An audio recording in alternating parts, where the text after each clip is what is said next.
Donc, je vous salue. Je suis donc le pasteur Guy Rémy. J'ai la responsabilité sous la direction et sous l'autorité du pasteur Carmen de faire la synthèse de notre sujet sur le pardon.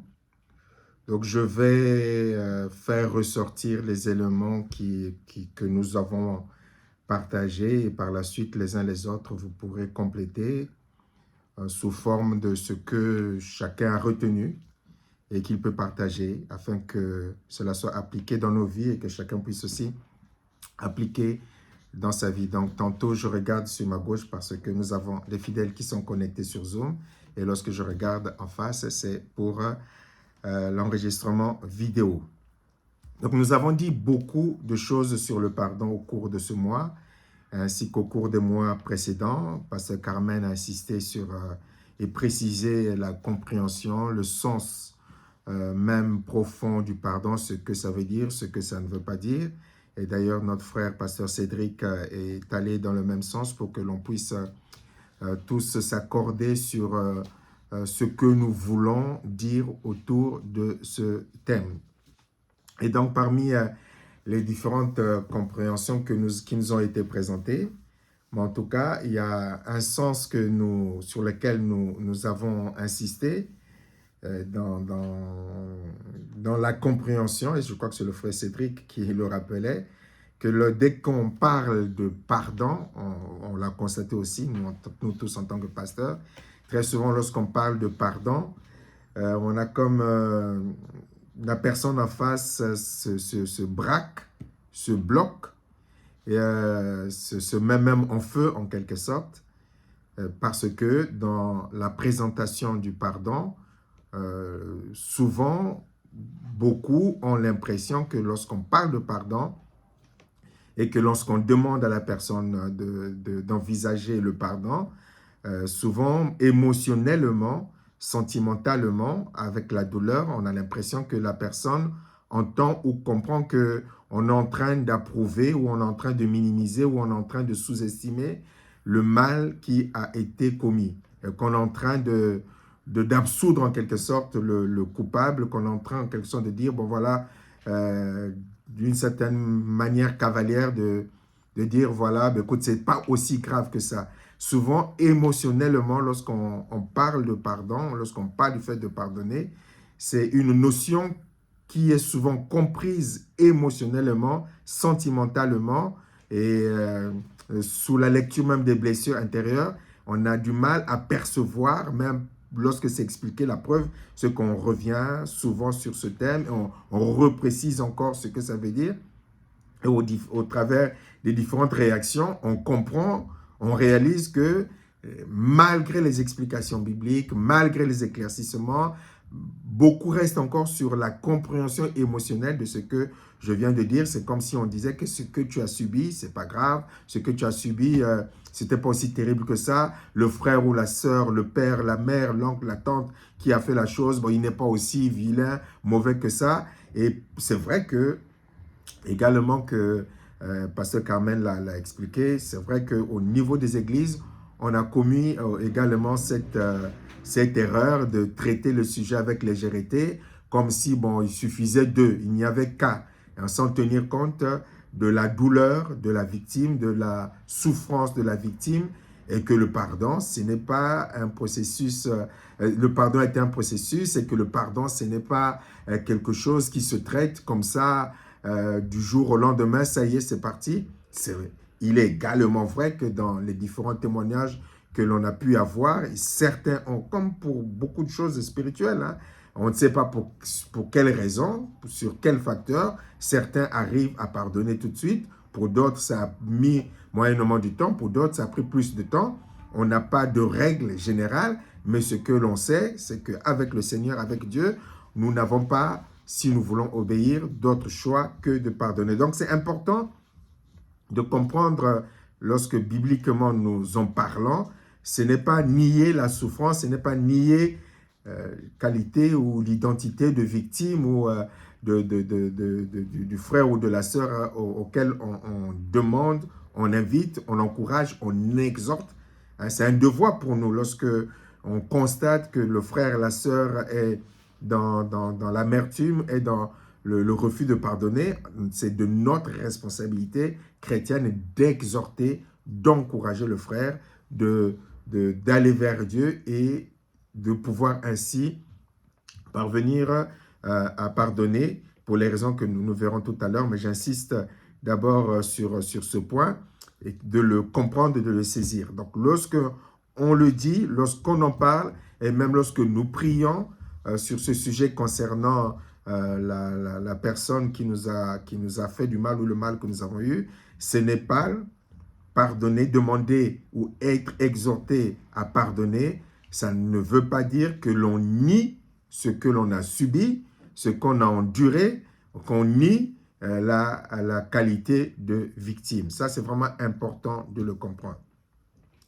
Et donc, pendant les différents partages que nous avons eus, ce qui a été évoqué, entre autres, c'est de comprendre que le refus de pardonner a des conséquences qui sont graves.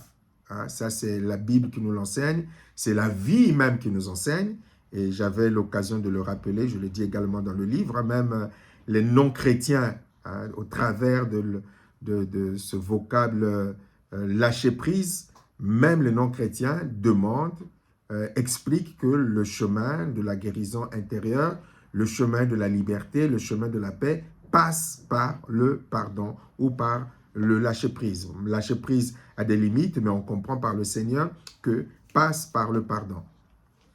Que parmi les conséquences graves du refus de pardonner, nous pouvons en citer quelques-uns qui ont été, que nous avons partagés.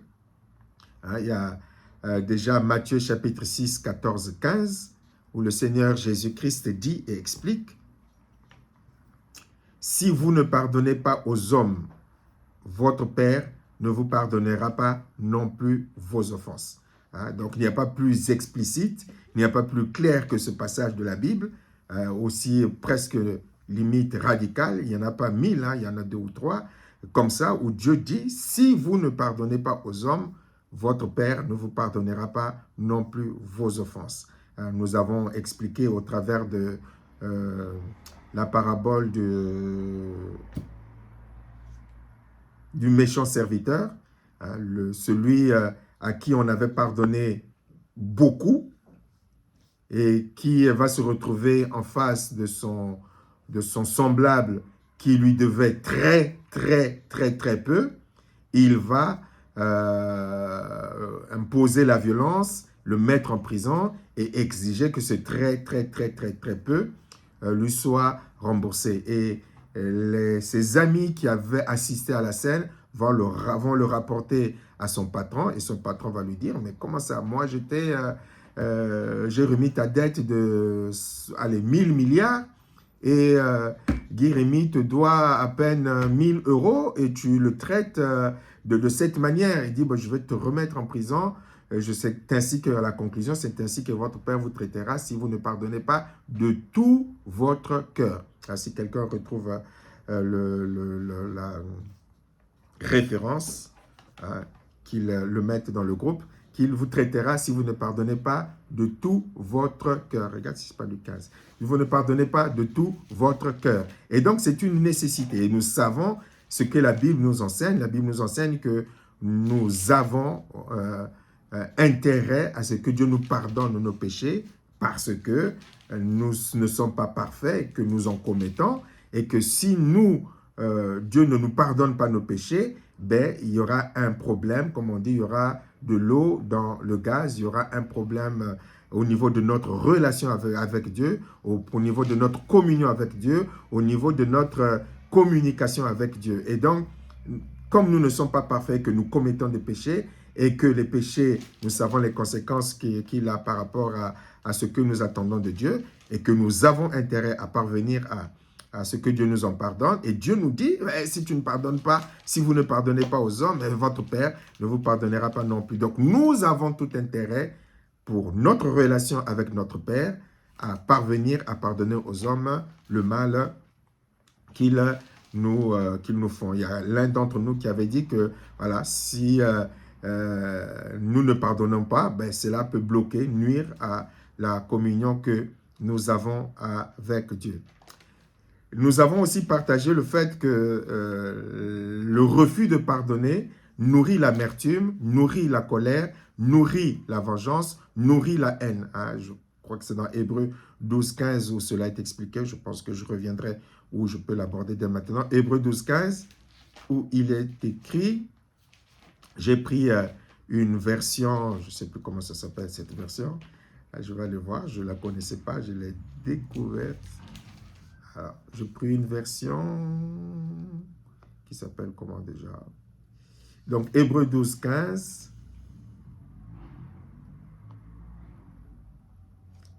Hébreux 12, 15. Parce que j'ai cherché une version qui était assez explicite. Alors, cette version s'appelle Explained Bible. Bon, je crois que c'est le pasteur Cédric qui doit en savoir quelque chose. Donc, c'est BEX 2004, Explained Bible, qui dit donc ceci, et j'aimais cette version qui dit « Prenez garde que personne ne se détourne de la grâce de Dieu, que personne ne devienne une plante nuisible, vénéneuse, qui pousse et empoisonne beaucoup de gens. » Hein, la version, vous avez la version que vous avez, la version courante dit veillez à ce que personne ne passe à côté de la grâce de Dieu, qu'aucune racine d'amertume ne pousse et ne cause du trouble en empoisonnant plusieurs d'entre vous.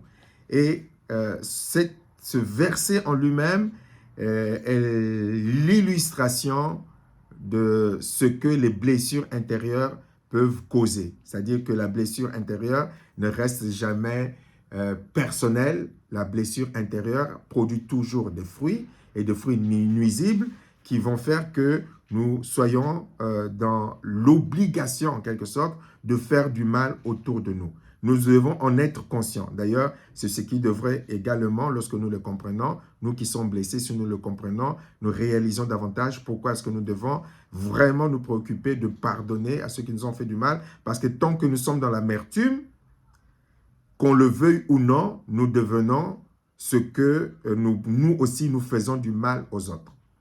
Et nous en faisons parfois gravement. Et donc, l'amertume, en quelque sorte, fait en sorte, donc le refus de pardonner en nous, produit des fruits, et des fruits qui sont nuisibles, qui nous rendent comme une plante, hein, c'est la version que nous avons lue, dit que nous devenons en quelque sorte comme une plante nuisible, vénéneuse, qui pousse et empoisonne beaucoup de gens.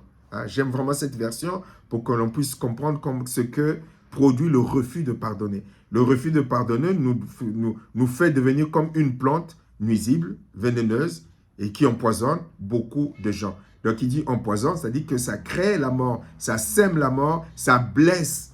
Et comme c'est une plante vénéneuse et comme c'est une plante nuisible, ben ça va empoisonner et le poison va empoisonner d'autres personnes et ça crée comme une chaîne, un cycle qui fera que les blessures que nous avons eues, nous allons le faire subir à nos enfants, nous allons le faire subir à nos proches, nous allons le faire subir à notre conjoint et ainsi de suite. Donc nous devons vraiment en être conscients parce que nous ne sommes pas souvent conscients tellement que nous sommes bloqués dans la victimisation.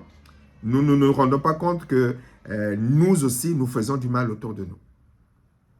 Nous aussi, nous faisons du mal autour de nous. Nous ne nous en rendons pas compte, nous n'en sommes pas conscients, mais nous aussi, nous faisons du mal autour de nous. Et que ces personnes à qui nous faisons du mal, auxquelles nous avons fait du mal, sont aussi appelées à nous pardonner. Comme nous aussi, nous devons pardonner à ceux qui nous ont fait du mal, pour que nous puissions parvenir à ce que Dieu attend de chacun de ses enfants. Donc, nous devons le réaliser que le refus de pardonner ne nous rend pas meilleurs chrétiens, mais nous rend pires.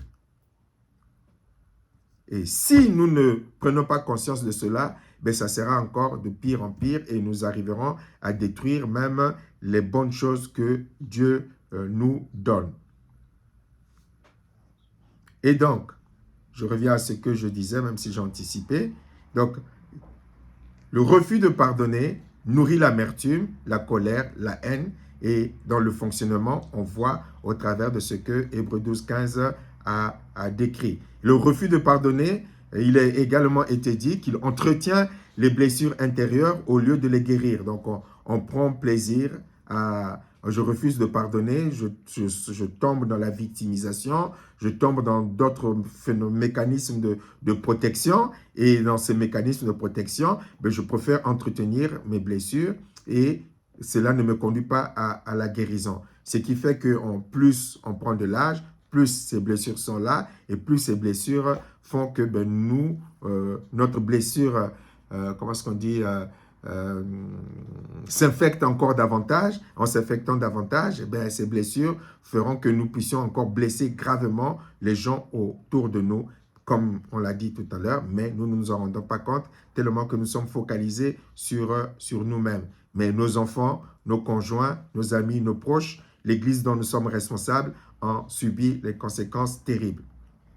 C'est pour cela que le refus de pardonner, après, cela a été expliqué par l'un des intervenants, après va ouvrir la porte au conflit, aux divisions, à la vengeance, va venir enlever la paix, va venir enlever la joie, va venir enlever le repos du cœur. On ne peut pas avoir la paix, on ne peut pas avoir la joie, on ne peut pas avoir le bonheur que Dieu a prévu pour nous parce que nous sommes dans l'amertume, nous sommes dans la rancœur. Et là où il y a l'amertume, là où il y a la rancœur, il ne peut pas avoir de paix, il ne peut pas avoir de joie, il ne peut pas avoir d'épanouissement. Il y a un mal-être qui est établi en soi et qui est établi en nous. Voilà. Et cela empêche aussi, quelqu'un l'a dit, cela empêche aussi de pouvoir convenablement accomplir l'œuvre de Dieu et même de pouvoir convenablement prier. Ça influence même, je l'ai développé dans le livre également, ça influence même notre manière de prier. On va plutôt envoyer le feu, on va plutôt demander à Dieu de faire du mal, de détruire, on va plutôt demander à Dieu de rendre le mal. On va avoir des prières, on va avoir un fonctionnement spirituel, même le prédicateur, lorsqu'il vient du haut de la chair, même les prédications vont avoir cette orientation-là au lieu de construire, au lieu de bâtir, mais ça va être un démolisseur et des règlements de compte en permanence au travers de ce qui est dit. Et donc, à cause de cela, le refus de pardonner, c'est le thème que j'avais traité entre autres, en tout cas pour ma part, ce refus de pardonner va empêcher la restauration de relations, va empêcher d'avoir de relations saines avec les uns et avec les autres. Il y aura toujours un problème dans les relations, dans les rapports avec les uns et les autres. Et parce qu'on est blessé, parce qu'on est empoisonné, on aura toujours cette impression que c'est toujours la faute des autres, c'est toujours la faute des autres. Et on ne se remettra pas souvent soi-même en question. Et donc, nous devons apprendre dans le thème qui avait été abordé à faire notre part afin de pouvoir bâtir des relations saines autour de nous. Et ça, c'est notre travail, c'est notre devoir, mais ça passe, cela aussi par le fait d'avoir été guéri et d'avoir été libéré de ce fardeau de la rancœur, de la rancune. Et nous avons expliqué, il avait été expliqué également que le refus de pardonner est une prison. Est une prison dans laquelle on s'enferme soi-même, est une forme d'esclavage, je ne sais plus qui l'avait expliqué, qui l'avait dit exactement, est une forme d'esclavage émotionnel parce que la personne qui refuse de pardonner reste, je crois que c'est Pasteur Kamel, reste liée à l'offense et à son auteur. C'est une forme d'esclavage émotionnel. La personne qui refuse de pardonner reste liée à l'offense et à son auteur. Donc, on est comme dans une prison, on est comme lié, on est comme bloqué, on est comme toujours dans le même cycle de douleur, même cycle de pleurs, même cycle d'amitié, même cycle de rupture relationnelle, même cycle de mariage, même cycle de divorce, même cycle je ne sais pas quel autre exemple je peux donner, mais toujours le cycle permanent, et c'est toujours la faute des autres, c'est toujours à cause des autres, c'est toujours, et soi-même, on ne se remet pas en question. Et donc, on est comme sous forme de lien émotionnel, de lien spirituel, de prison dans laquelle on est et dans laquelle on reste et dans laquelle aussi parfois on s'y complaît à cause de la victimisation. Et Dieu veut que nous puissions sortir de cette prison, de ces liens. Et le réaliser, de sortir de cette prison. Et c'est un piège parce que c'est pas évident. C'est pour ça qu'on a parlé du caractère, du processus du pardon.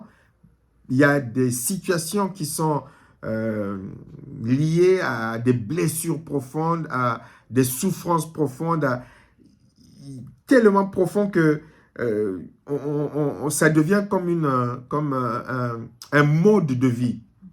Ça devient comme un mode de vie. On n'a pas envisagé autrement. C'est comme quelqu'un qui est aveugle, qui a toujours été aveugle, il ne peut pas imaginer la vie avec la vue. J'ai fonctionné comme ça. Il ne peut pas imaginer.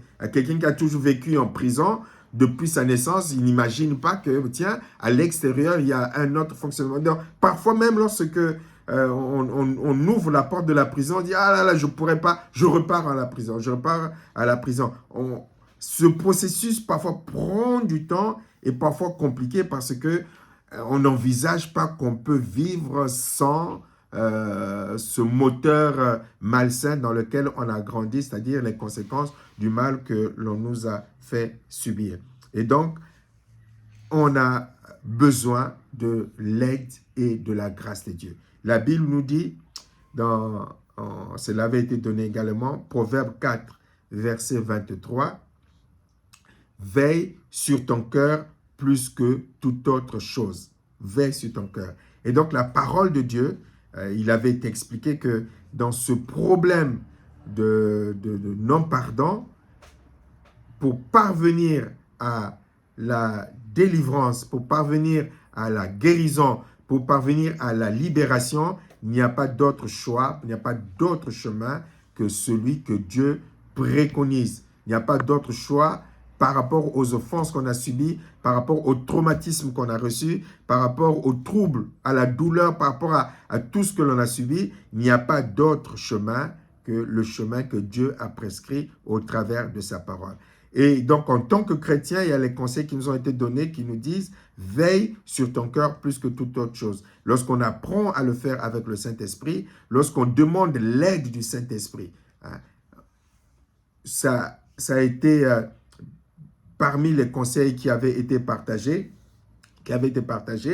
demandez au Saint-Esprit. Saint-Esprit, par rapport à ce que j'ai subi, peut-être que je suis aveuglé par ce que j'ai subi. Allez, Dieu ne nous condamne pas. Demandez au Saint-Esprit de nous éclairer, de nous permettre de faire le diagnostic de notre comportement, de notre fonctionnement. Et le Saint-Esprit va être capable de nous parler pour dire, tu réagis comme ceci à cause de cela. Tu parles comme ceci à cause de cela. Tu interprètes comme ceci à cause de cela. Et donc, le Saint-Esprit va nous permettre de faire ce diagnostic et Dieu va nous prendre en main à son rythme, va nous prendre en main pour nous conduire au travers de la prière, au travers de la méditation de sa parole, pour nous conduire à cette guérison, à cette libération, à cette délivrance. Le Saint-Esprit est là pour cela. Parce que la parole de Dieu nous dit dans Éphésiens 4, 31, 32, Éphésiens 4, 31, 32, que toute amertume, toute animosité, toute colère, toute clameur, toute calomnie, toute espèce de méchanceté disparaissent du milieu de vous. Soyez bons les uns envers les autres, compatissants, vous pardonnant réciproquement comme Dieu vous a pardonné en Christ. Donc nous avons là, c'est un passage qui avait été donné par l'un des pasteurs, nous avons là, comment est-ce que je peux dire, le miroir de la parole devant lequel nous devons évaluer, aligner nos comportements, nos réactions, nos sentiments, nos émotions. Le miroir de la parole. Est-ce que j'ai de l'amertume? Il faut que je sois capable de le reconnaître, pas le justifier. Est-ce que j'ai de l'animosité? Il faut que je sois capable de le reconnaître, pas de le justifier. Est-ce que je suis en colère? Quelle dimension de colère? Capable de le reconnaître, de l'identifier. Est-ce que je suis dans les clameurs ou dans les disputes? Capable de le reconnaître et de l'identifier. Tu te dis, ben, Seigneur, tu ne veux pas que je sois ainsi. On ne doit pas, nous ne devons pas être des chrétiens qui justifient les colères. On ne doit pas être des chrétiens qui justifient l'amertume, qui justifient l'animosité, qui justifient les mauvais comportements liés aux blessures que nous avons. Si nous parlons mal à notre enfant, si nous avons des réactions mauvaises à l'égard de notre enfant, il faut que nous soyons capables de reconnaître, dire, Seigneur, ça, ce comportement qui est là, révèle quelque chose, je suis blessé et je suis en train de blesser mon enfant, ça, c'est pas bien. Pas chercher à le justifier, comme ceux qui frappent leur femme ou leur mari, voilà. Ou ceux qui frappent leur femme pour dire, mais tu l'as mérité, c'est à cause de ça, c'est de ta faute. Hein? C'est de ta faute. Je regarde à gauche parce qu'il y a notre sœur Michel qui est là, qui est en train de sourire. Voilà, je t'ai frappé, mais c'est de ta faute. C'est comme ça que parfois je donne cet exemple exagéré. C'est ce genre de réflexe ou d'argument que nous avons présenté différemment, que nous avons parfois qui pour amoindrir notre responsabilité, pour ne pas reconnaître notre responsabilité. J'ai assisté à une réunion il n'y a pas longtemps, et puis l'une des personnes a dérapé, hein, c'était une assemblée générale, a dérapé dans son langage, dans son comportement, dans ses dires. Et puis quand la personne s'est rendue compte qu'elle avait vraiment dérapé, allé loin, elle a été dire non, c'était une colère sainte. Voilà, une colère sainte. Voilà. Donc, se prend même pour Dieu pour dire que je suis une colère sainte, alors que la personne n'avait pas à déraper de cette manière. Vous voyez, parfois, pour fuir notre responsabilité, pour amoindrir notre culpabilité, peut-être pas, notre faute, pour ne pas reconnaître que nous avons des réactions, des langages qui trahissent de l'amertume, qui trahissent des blessures accumulées en nous, pour dire, mais non, Guérémie, tu n'avais pas parlé comme ça. Si tu as parlé comme ça, c'est qu'il y a quelque chose. Il faut que j'identifie, moi, Guérémie, ce quelque chose pour que je ne continue pas de blesser mes enfants, pour que je ne continue pas de blesser mon épouse. Il faut que je le reconnaisse que là, c'est pas bien.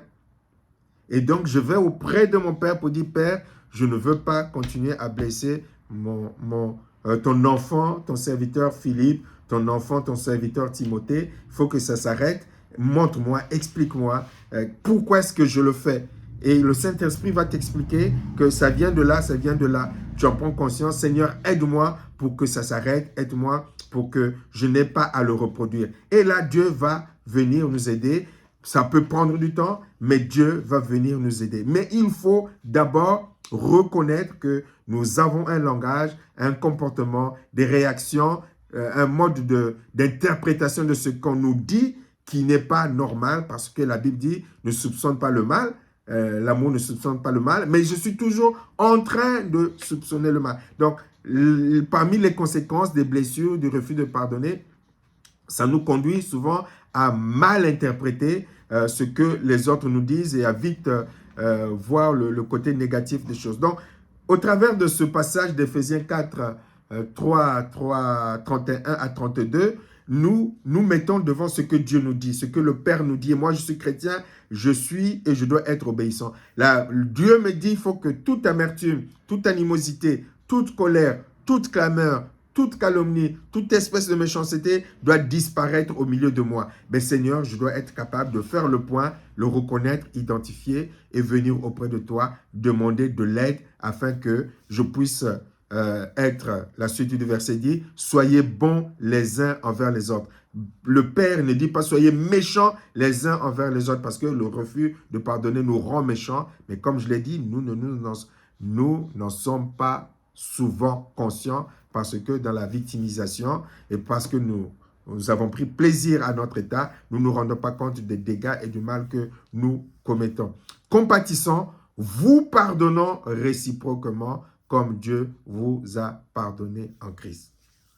Et donc, je terminerai par cet autre conseil que Dieu nous a demandé. Donc, quelqu'un avait posé la question, et souvent, on nous pose la question, souvent, on me pose la question, comment est-ce que je peux parvenir à pardonner en dehors de ce qui avait été dit entre autres mardi dernier, demander l'aide à Dieu, demander le conseil à Dieu, aller vers Dieu, dire Seigneur, ça c'est important, ça avait été partagé la fois dernière avec le pasteur Cédric, aller vers Dieu. Je constate que j'ai du mal à pardonner, mais je ne me contente pas de constater, je ne me contente pas de me plaindre ou de me décourager, mais je vais en parler au Père. Voilà. Père, Saint-Esprit, moi, j'ai du mal à pardonner à mon pasteur, j'ai du mal à pardonner, j'ai vraiment du mal, mais toi tu me demandes de pardonner, viens à mon aide, viens à mon secours. La prière sert également à cela. Ce qui nous semble impossible, Dieu nous donne les moyens de venir auprès de lui pour lui demander de l'aide. Seigneur, aide-moi. Et Dieu, le Père, n'est pas là pour nous culpabiliser, pour nous condamner. Cela a été dit encore la fois dernière. Hein? Mais Dieu veut nous aider, mais à condition que nous soyons de ceux qui identifient. J'ai vraiment du mal. Lorsque le frère Cédric parle, je ne supporte pas. Donc, je ressens de l'animosité en moi. Donc, Père, je dois être capable d'identifier cela. J'ai de l'animosité, j'ai de la rancœur, Et donc, je viens vers le Père, dit, Père, voilà, moi, quand le frère Cédric, pasteur Cédric, le frère Cédric parle, moi, dans mon cœur, ça ne va pas. Et ce n'est pas normal en tant que ton enfant. Je viens solliciter ton aide, Saint-Esprit, parce que tu me demandes de ne pas être ainsi, et ce que tu demandes, je dois être capable de le faire parce que tu ne demandes pas l'impossible. Ben voilà, je viens avec toi te présenter ce chantier, peut-être à 20, 25 étages ou 100 étages, mais j'ai confiance en toi pour que une pierre après l'autre, nous puissions arriver au terme de cet immeuble du pardon envers mon frère que je dois terminer d'achever. Et je sais qu'avec toi, Saint-Esprit, je vais y arriver un pied devant l'autre. Et pour cela, entre autres, le Saint-Esprit te demandera d'appliquer ce qui est écrit dans Matthieu chapitre 5, 44. Mais moi, je vous dis, aimez vos ennemis, bénissez ceux qui vous maudissent, faites du bien à ceux qui vous haïssent et priez pour ceux qui vous maltraitent et qui vous persécutent. Donc, nous avons, beaucoup d'entre nous, expérimenté, entre autres, ce remède de Dieu. Il m'a fait du mal. Je veux contrecarrer l'amertume dans laquelle je suis en train de sombrer. Comment est-ce que je veux contrecarrer cela? Je vais me mettre à intercéder pour le pasteur Guy-Rémy qui m'a fait du mal. Je vais intercéder, je vais prier pour lui. Et là, le Saint-Esprit viendra m'aider, travaillera pour que je puisse parvenir au pardon. Pour que je puisse parvenir, comme nous avons vu dernièrement. Et quand on le fait vraiment avec le Saint-Esprit, avec l'aide de Dieu, on se remet à demander même pardon à Dieu pour le pasteur, le frère ou la sœur qui nous a fait autant de mal. Voilà donc un peu la synthèse à laquelle moi je suis arrivé. Je pense n'avoir rien oublié. Je le dis en étant bien conscient que forcément je n'ai pas tout dit. Et donc là, je dis bien c'est une synthèse, ce n'est pas j'allais dire partage, c'est une synthèse. Donc les uns et les autres, vous pouvez ouvrir vos micros pour rajouter, je vais couper l'enregistrement, pour rajouter, partager ce que vous avez retenu pendant ce mois ou ces mois de partage autour du thème. Donc j'invite les uns